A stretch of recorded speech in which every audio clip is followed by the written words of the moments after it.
नमस्कार मित्रांनो, मी प्राध्यापक समता आपले सर्वांचे माझ्या यूट्यूब चॅनलवर स्वागत आहे. जर हा व्हिडिओ आपल्याला पुढे आवडेल तर लाईक, शेअर व सबस्क्राईब करा. असेच नॉलेजेबल व्हिडिओ यापुढे मिळण्यासाठी बेल आयकॉनला प्रेस करा. हॅलो डिअर स्टुडंट्स, आज आपण चेंज द व्हॉइस या टॉपिकचा अभ्यास करणार आहोत. चेंज द व्हॉइस अतिशय सोपा टॉपिक आहे. याच्यामध्ये ॲक्टिव्ह व्हॉइस आणि पॅसिव्ह व्हॉइस दोन प्रकार आपण या ठिकाणी बघणार आहोत. सुरुवातीला आपण ॲक्टिव्ह व्हॉइस बाबतीत बघूया. In the active voice the subject is the doer of the action. The action passes over from the subject to the object. इथून ॲक्शन त्या ठिकाणी सब्जेक्ट कडनं ऑब्जेक्टवर त्या ठिकाणी ॲक्शन केली जाते. एक्झाम्पल बघा आता. The cow at the corn. या ठिकाणी समजून घ्या, द काऊ काय आहे? सब्जेक्ट. एट हे वर्ब आहे आणि द कॉर्न हे ऑब्जेक्ट आहे. हे वाक्य सिंपल पास्ट टेन्स मध्ये त्या ठिकाणी आहे. याच्यानंतर आपण बघूया passive voice. In the passive voice the subject is not the doer of the action. Rather the action is done to the subject. Passive voice मध्ये सब्जेक्ट हा त्या ठिकाणी ॲक्शनचा वाहक नाहीये, पण ॲक्शन त्या ठिकाणी क्रिया त्याच्यावर केली जाते. एक्झाम्पल पुन्हा बघूया आपण. हेच एक्झाम्पल इथं आहे. The cow at the corn. हा आहे ॲक्टिव्ह व्हॉइस. आता ॲक्टिव्ह व्हॉइस मधनं पॅसिव्ह व्हॉइस मध्ये कसं चेंजेस करायचे ते बघूया आपण. सर्वप्रथम काय करणार आहोत आपण सब्जेक्ट वर्ब ऑब्जेक्ट इथं प्लेस करून घेणार. द काऊ काय आहे? सब्जेक्ट. एट वर्ब आणि द कॉर्न ऑब्जेक्ट. मग ऍक्टिव्ह मधून पॅसिव्ह मध्ये जाताना ऑब्जेक्ट घ्यायचा सब्जेक्टच्या जागेवर, द कॉर्न. त्यानंतर हे वाक्य पास्ट टेन्स मध्ये आहे, सिंपल पास्ट मध्ये, त्यामुळे काय येणार? द कॉर्न हे सिंग्युलर आहे, त्यामुळे इथे येणार was. The corn was. Ate हे जे वर्ब आहे याचं दुसरं रूप आहे इट, एट, इटन. तिसरा फॉर्म आपल्याला या ठिकाणी घ्यायचा आहे, त्यामुळे वॉज इटन. त्यानंतर बाय प्रिपोजिशन लावायचं आणि द काऊ हा जो सब्जेक्ट आहे तो इथे शेवटी घ्यायचा ऑब्जेक्टच्या जागेवर. त्यामुळे उदाहरण कसं होणार? The corn was eaten by the cow. हे झालं पॅसिव्ह व्हॉइस. आता आपण सिंपल प्रेझेंट, सिंपल पास्ट आणि सिंपल फ्युचर या काळांचे ऍक्टिव्ह मधून पॅसिव्ह व्हॉइस मध्ये कसं रूपांतर करायचे ते बघणार आहोत. हे आपण टेबल फॉर्म मध्ये बघणार आहोत, म्हणजे समजायला खूप सोपं जातं.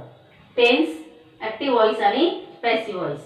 सगळ्यात पहिलं आपण बघूया सर्वप्रथम simple present tense. Simple present tense मध्ये इज आणि आर हे दोन हेल्पिंग वर्ब त्या ठिकाणी आहेत. याचा उपयोग आपल्याला करायचा आहे.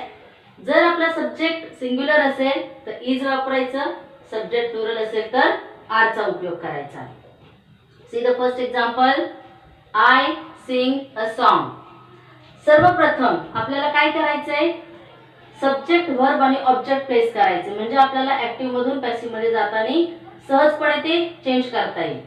तर याच्यामध्ये सब्जेक्ट बघा, आय सब्जेक्ट आहे, सिंग वर्ब आहे आणि अ सॉन्ग ऑब्जेक्ट आहे. आता ऍक्टिव्ह मधून पॅसिव्ह मध्ये जाताना ऑब्जेक्ट, सर्वात पहिला नियम काय आहे? ऑब्जेक्ट कुठे जाणार आहे? सब्जेक्टच्या जागेवर. A song. A song singular आहे, त्यामुळे काय आलं? इज. A song is. त्यानंतर वर्बचा तिसरा फॉर्म वापरायचा आहे आपल्याला. इकडे बघा, सिंग, सॅंग, संग. अ सॉन्ग इज संग. त्यानंतर बाय प्रिपोजिशन आहे आणि आयचं काय चेंज होणार आहे? मी.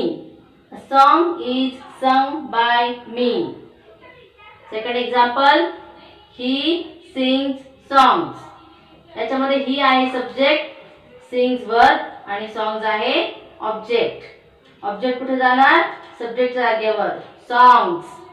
आणि सॉंग्स कसं आहे? प्लुरल. Songs are. सिंगचं तिसरं रूप संग बाय प्रिपोजिशन आणि ही कसं चेंज होणार? हिचं होणार him. Songs are sung by him. Third example. They sing a song. They subject, sing verb आणि अ सॉन्ग ऑब्जेक्ट. ऑब्जेक्ट कुठे जाणार? सब्जेक्टच्या जागेवर. अ सॉन्ग सिंगल आहे, त्यामुळे is. A song is sung by. देचं काय चेंज होणार? Them. A song is sung by them. अशा प्रकारे सिंपल प्रेझेंट टेन्स मधून ऍक्टिव्ह पॅसिव्ह व्हॉइस मधून पॅसिव्ह व्हॉइस मध्ये अशा पद्धतीने चेंज करता येतो. आता आपण दुसरा टेन्स बघूया, simple past tense. Simple past tense मध्ये हेल्पिंग वर्ब आहे वॉज आणि वेअर. इथे पण नियम आहे, सब्जेक्ट सिंग्युलर असेल तर वॉज वापरायचंय आणि सब्जेक्ट प्लुरल असेल तर वेअरचा वापर करायचा आहे.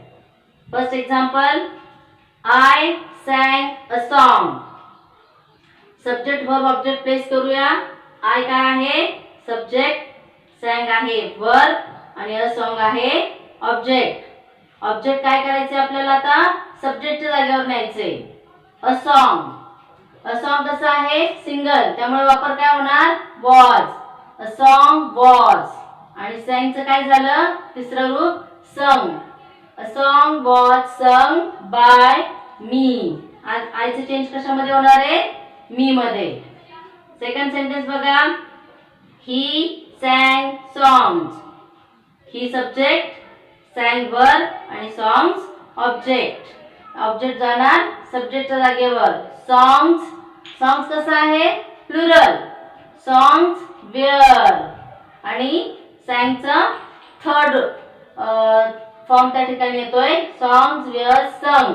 त्यानंतर बाय प्रेपोजिशन आणि ही कशामध्ये चेंज होतंय him. Songs were sung by him. Third example, they sang a song. They subject, sang verb आणि अ सॉन्ग ऑब्जेक्ट. पुन्हा एकदा बघा, अ सॉन्ग कुठे जाणार सब्जेक्टच्या जागेवर. अ सॉन्ग सिंगल आहे. A song was sung by. They कशामध्ये चेंज होणार them. A song was sung by them. हे झालं सिंपल पास्ट टेन्सचं ऍक्टिव्ह व्हॉइस मधून पॅसिव्ह व्हॉइस मध्ये चेंज. आता आपल्याला पुढचं बघायचंय simple future tense. Simple future tense मध्ये हेल्पिंग वर्ब आहेत शाल आणि विल. आता simple future tense active voice आपण बघूया. First example, I shall sing a song. I subject, shall helping verb आहे, सिंग वर्ब आहे आणि अ सॉन्ग ऑब्जेक्ट. त्यामुळे आता ऍक्टिव्ह मधून पॅसिव्ह मध्ये जाताना बघा, ऑब्जेक्ट कुठे घेतला आपण सब्जेक्टच्या जागेवर अ सॉन्ग. आणि आता हेल्पिंग वर्ब काय येणार will be. A song will be sung by me. आयचं काय चेंज होणार me. Second example, he will sing a song. याच्यामध्ये पण बघा subject he, will helping verb, sing verb आणि a song object. Songs will be sung by him. Third example, they will sing a song. They subject, will helping verb, sing verb आणि a song काय आहे object. नियमानुसार a song काय होणार, आपला नियम काय सांगतोय, ऑब्जेक्ट कुठे जाणार सब्जेक्टच्या जागेवर. अ सॉन्ग विल बी आणि सिंगचं काय होणार थर्ड फॉर्म त्या ठिकाणी संग आणि बाय प्रेपोजिशन आणि देचं काय होणार आहे देम. पुन्हा एकदा बघा, अ song will be sung by them. आता आपण प्रेझेंट प्रोग्रेसिव्ह टेन्स आणि पास्ट प्रोग्रेसिव्ह टेन्स यांचे ऍक्टिव्ह मधून पॅसिव्ह मध्ये कशा पद्धतीने रूपांतर करायचे ते बघणार आहोत. हे पण टेबल फॉर्म मध्येच बघतोय आपण. Present progressive tense helping verb am, is, are plus being. आता सर्वप्रथम आपण ऍक्टिव्ह व्हॉइस मधले सेंटेन्स बघूया. First sentence, I am singing a song. याच्यामध्ये आय जो आहे तो आहे सब्जेक्ट, वर्ब आणि त्यानंतर अ सॉन्ग आहे ऑब्जेक्ट. ऍक्टिव्ह मधून पॅसिव्ह मध्ये जाताना प्रथम काय करणं गरजेचं आहे, जो ऑब्जेक्ट आहे तो काय करणार आहे तो सब्जेक्टच्या जागेवर जाणार आहे. अ सॉन्ग सब्जेक्टच्या जागेवर. त्यानंतर अ सॉन्ग हे काय आहे सिंग्युलर आहे, त्यामुळे काय घेतलंय is. A song is. Helping verb बघा am, is, are plus being. त्यामुळे अ सॉन्ग इज बीइंग वापरले. त्यानंतर सिंग जे आहे त्याचं थर्ड फॉर्म या ठिकाणी आपण वापरतोय संग बाय प्रेपोजिशन आणि आय जो आहे तो कशामध्ये चेंज होणार आहे मी. A song is being sung by me. Now see second sentence. He is singing songs. Active मधून पॅसिव्ह मध्ये जाताना सब्जेक्ट वर ऑब्जेक्ट प्लेस करूयात. ही सब्जेक्ट वर्क आणि त्यानंतर सॉंग्स आहे ऑब्जेक्ट. ऑब्जेक्ट जो आहे तो सब्जेक्टच्या जागेवर जाणार आहे सॉंग्स. आता सॉंग्स कसं आहे प्लुरल, त्यामुळे काय आलं इथे आर. सब्जेक्ट सिंग्युलर होता अगोदर त्यामुळे आलं इज. सब्जेक्ट जो आहे तो प्लुरल आहे त्यामुळे आले आर. Songs R. काय ठरवलं आपण आधी बघा प्लस बीइंग, त्यामुळे काय केलंय सॉंग्स आर बीइंग. त्यानंतर सिंगचं third form sung by preposition आणि हिचं काय होणार आहे him. Songs are being sung by him. Third sentence they are singing a song. Subject verb object. Object कसा चेंज करायचा आता ऑब्जेक्ट या ठिकाणी सब्जेक्टच्या जागेवर गेलेला आहे. अ सॉन्ग प्लुरल आहे सिंग्युलर आहे त्यामुळे काय केले आपण इथं इज. प्लुरल असेल तर are. A song is being. त्यानंतर सिंगचा third form sung by preposition वापरले आणि दे जे सब्जेक्ट आहे तो आता ऑब्जेक्टच्या जागेवर गेलेला आहे त्यामुळे त्याचे चेंज काय झालंय them. A song is being sung by them. यापुढे आपण पास्ट प्रोग्रेसिव्ह टेन्स त्याचे ऍक्टिव्ह मधून पॅसिव्ह मध्ये जाताना काय चेंजेस होतात ते बघणार आहोत. पास्ट प्रोग्रेसिव्ह टेन्स मध्ये हेल्पिंग वर्ब आहेत was were plus being. Subject singular असेल तर वॉज वापरायचंय आणि सब्जेक्ट प्लुरल असेल तर वेअरचा वापर करायचा आहे. First sentence I was singing a song. I जो आहे तो सब्जेक्ट, नंतर वर्ब आणि त्याच्या पुढे अ सॉन्ग काय आहे ऑब्जेक्ट. आता आपल्याला ऍक्टिव्ह मधून पॅसिव्ह मध्ये चेंज करायचंय. ऑब्जेक्ट कुठे जाणार आहे सब्जेक्टच्या जागेवर. अ सॉन्ग सिंग्युलर आहे त्यामुळे वॉज आलेला आहे. आपण इथे बघितल्याप्रमाणे आपल्याला बीइंग वापरायचे. A song was being. त्यानंतर सिंगचा थर्ड फॉर्म आपण इथे वापरतोय past participle sung by me. A song was being sung by me. आयचं काय झालं me. Second sentence he was singing songs.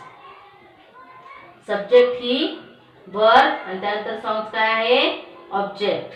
Object कुठे जाणार आता सब्जेक्टच्या जागेवर. ज्यावेळेस आपण ऍक्टिव्ह मधून पॅसिव्ह मध्ये चेंजेस करतो ऑब्जेक्ट कुठे गेले सब्जेक्ट जागेवर सॉंग्स. सॉंग्स कसं आहे प्लुरल त्यामुळे काय करायचंय वेअर वापरायचंय. सॉंग्स वेअर बीइंग कारण काय आहे प्रोग्रेसिव्ह टेन्स आहे. सॉंग्स वेअर बीइंग आणि सिंगचा third form sung by him. He कशा चेंजेस झालेला आहे him. Third example they were singing a song. They subject नंतर were singing verb a song object. आता ऑब्जेक्ट कुठे जाणार आहे सब्जेक्टच्या जागेवर अ सॉन्ग. त्यानंतर अ सॉन्ग कसं आहे सिंग्युलर त्यामुळे काय वापरलंय was. A song was being. सिंगचा थर्ड फॉर्म संग बाय. देचं काय झालंय them. A song was being sung by them.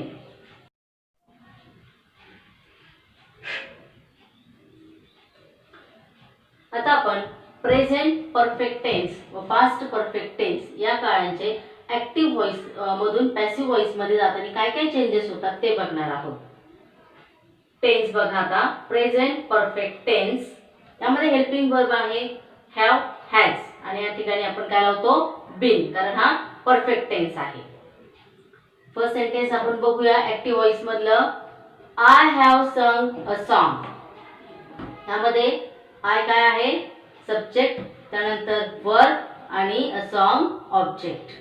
नियमाप्रमाणे जो ऑब्जेक्ट आहे ऍक्टिव्ह मधून पॅसिव्ह मध्ये जाताना तर तो काय होतो सब्जेक्टच्या जागेवर जातो अ सॉन्ग. त्यानंतर अ सॉन्ग काय आहे सिंग्युलर आहे त्यामुळे काय वापरलंय has been. A song has been sung by me. आयचं काय झालं मी. पुन्हा एकदा बघा I have sung a song. Active voice change into passive voice. A song has been sung by me. Second sentence, they have sung a song. Subject, verb, object. Object जो आहे तो काय होणार आता सब्जेक्टच्या जागेवर येणार ऍक्टिव्ह मधून पॅसिव्ह मध्ये जाताना a song singular that's why has been a song has been sung by them देचं काय झालं them. Third sentence he has sung songs. So he subject then verb and then songs object. So object काय होणार आहे सब्जेक्टच्या जागेवर येतोय active मधून पॅसिव्ह मध्ये जाताना.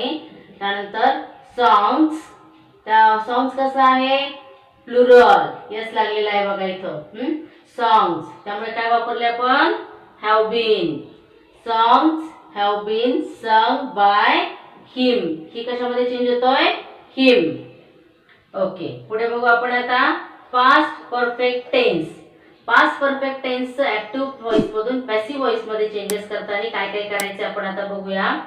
इथे हेल्पिंग वर्ब आहे had been. First sentence I had sung a song. Subject verb and then this is object. So object active मधून पॅसिव्ह मध्ये जाताना अ सॉन्ग त्यानंतर had been sung by me. आयचं काय चेंज होणार आहे मी. पुन्हा एकदा वाक्य बघा active I had sung a song. Active मधून पॅसिव्ह मध्ये जाताना ऑब्जेक्ट तिथे गेलेला आहे अ सॉन्ग त्यानंतर had been sung third form by me. Second sentence they had sung a song. Subject verb object. Object कुठे जातोय आता सब्जेक्टच्या जागेवर जातो पॅसिव्ह मध्ये a song had been sung by them. देचं काय चेंज होतंय them. Third example he had sung songs. So subject verb and this is object. Object जो आहे तो इथे गेलेला आहे सब्जेक्टच्या जागेवर पॅसिव्ह व्हॉइस मध्ये songs had been sung by him. He कशामध्ये चेंजेस होतोय हिम.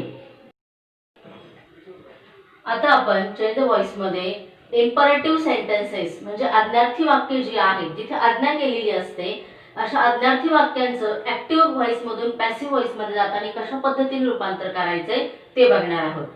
सर्वप्रथम आपण त्याची रचना बघूया. ऍक्टिव्ह मधून पॅसिव्ह मध्ये जाताना काय काय बदल करावे लागतात. सर्वप्रथम शब्द वापरायचा आहे लेट प्लस ऑब्जेक्ट जो ऑब्जेक्ट ऍक्टिव्ह मध्ये असेल तो plus be plus past participle.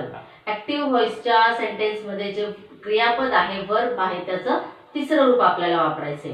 आपण आता उदाहरण समजून घेऊया म्हणजे रचना आपल्या लवकर लक्षात येईल. आता इकडे लक्ष द्या. ऍक्टिव्ह व्हॉइस मधलं वाक्य ब्रिंग दॅट बुक हिअर. हे काय आहे आज्ञा केलेली आहे. ठीक आहे. आता ऍक्टिव्ह मधून पॅसिव्ह मध्ये जाताना इथं डायरेक्ट आज्ञा केली त्यामुळे सब्जेक्ट दिलेला नाही.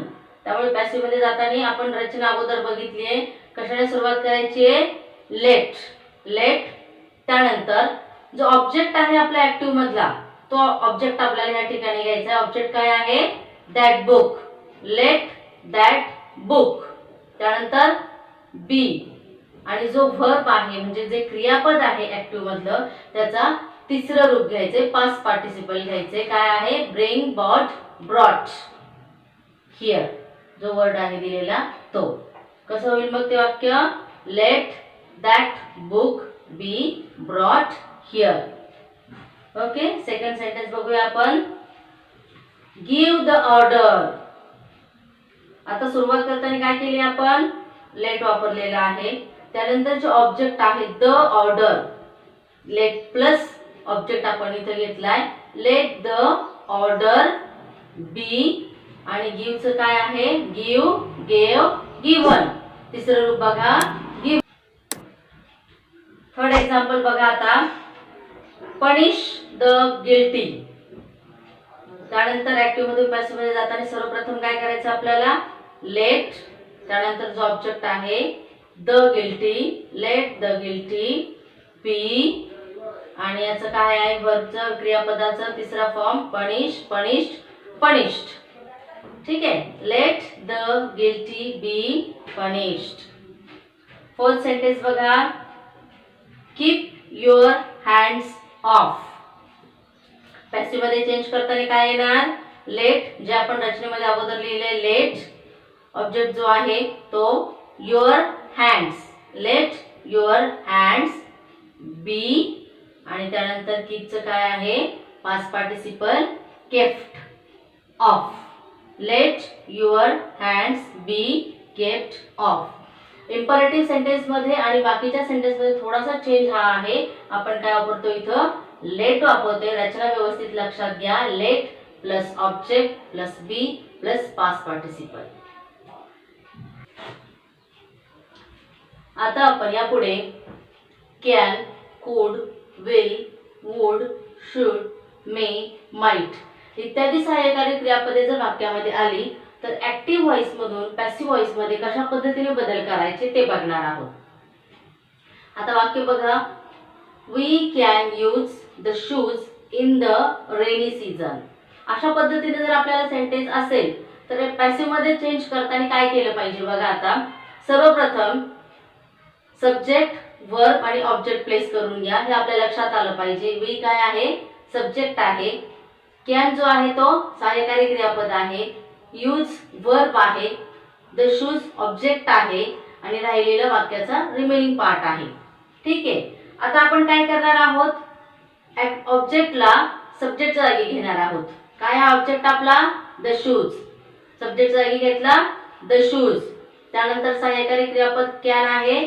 ते जसे कसं वापरायचं द शूज कॅन. आणि ह्या वाक्यांमध्ये बी वापरावं लागतं आपल्याला. द शूज कॅन बी. त्यानंतर जो वर्ब आहे त्याचं पास्ट पार्टिसिपल वापरायचे आपल्याला. यूजचं काय आहे used. The shoes can be used by preposition. आणि वीचं काय चेंज होणार us. The shoes can be used by us. Remaining sentence in the rainy season as it is. Second sentence बघा आता. वी कुड हिअर द लाऊड व्हॉइसेस. यामध्ये पण आपण सब्जेक्ट, वर्ब, ऑब्जेक्ट प्लेस करून घ्यायचे. वी सब्जेक्ट, हिअर वर्ब आणि remaining object. त्यामुळे ऑब्जेक्ट काय केले आपण आता सब्जेक्टच्या जागी घेतले द लाऊड व्हॉइसेस. त्यानंतर कुड सहाय्यकारी क्रियापद जे आहे ते घेतले आपण. The loud voices could be. आणि वर्ब जे आहे हिअर त्याचं past participle heard by us. वीचं काय चेंज होणार us. Third sentence. He would carry the load. He काय आहे सब्जेक्ट, वुड सहाय्यकारी क्रियापद, कॅरी वर्ब आणि द लोड काय आहे ऑब्जेक्ट. त्यामुळे आता आपण ऑब्जेक्ट कुठे घेतलाय पॅसिव्ह चेंज करताना सब्जेक्टच्या जागेवर द लोड वुड बी. वर्बचं तिसरा फॉर्म म्हणजे पास्ट पार्टिसिपल काय आहे कॅरीचं कॅरीड बाय प्रिपोजिशन वापरले. आणि हिचं काय चेंज झालंय him. The load would be carried by him. Fourth sentence. They must do it. Subject they, must सहाय्यकारी क्रियापद, डू वर्ब आणि इट काय आहे ऑब्जेक्ट. त्यामुळे आता आपण काय करणार नियमाप्रमाणे ऑब्जेक्ट इथे घेणार सब्जेक्टच्या जागेवर इट. मस्ट आहे तसं घ्यायचे, बी वापरायचे. It must be. आणि वर्बचा पास्ट पार्टिसिपल डूचं काय होणार डन. त्यानंतर बाय प्रिपोजिशन आणि दे जो सब्जेक्ट आहे तो काय चेंज होणार इथे ऑब्जेक्टच्या जागेवर येणार them. It must be done by them. Next sentence. Father may not allow you. आता ह्या वाक्यामध्ये आणि बाकीच्या वाक्यांमध्ये थोडासा बदल काय आहे हे लक्षात घ्यायचे आपल्याला. याच्यामध्ये बघा फादर काय आहे सब्जेक्ट, मे त्या ठिकाणी आहे सहाय्यकारी क्रियापद, नॉट शब्द त्या ठिकाणी आलेला आहे, अलाउ वर्ब आहे आणि यू काय आहे ऑब्जेक्ट. आता जर त्या ठिकाणी व्यक्ती त्या ठिकाणी येत असतील किंवा व्यक्तीचं नाव येत असेल तर ते चेंज होणार नाहीये. यू आहे तसंच येणार आहे. यू जो ऑब्जेक्ट आहे तो आहे तसंच इथं आपण घेणार आहोत. You may not be. वर्बचं पास्ट पार्टिसिपल काय आहे? Allowed. You may not be allowed by. मी मगाशीच म्हटलं सब्जेक्ट त्या ठिकाणी जर येत असेल, व्यक्तीचं नाव येत असेल किंवा रिलेशन त्या ठिकाणी काही दाखवत असतील तर ते ॲज इट इज ठेवणार आहोत. फादर आहे तसंच. You may not be allowed bye father. Next sentence, he should leave the place. He subject, should सहाय्यकारी क्रियापद, लीव वर्ब आणि द प्लेस काय आहे? ऑब्जेक्ट. त्यामुळे ऑब्जेक्ट आता पॅसिव्ह मध्ये सब्जेक्टची जागा घेणार आहे. द प्लेस शुड बी. जो आपल्याकडे वर्ब आहे लिव्ह, त्याचं पास्ट पार्टिसिपल काय आहे? लेफ्ट. त्यानंतर बाय प्रिपोजिशन आणि ही कशामध्ये चेंज होणार आहे? Him. The place should be left by him.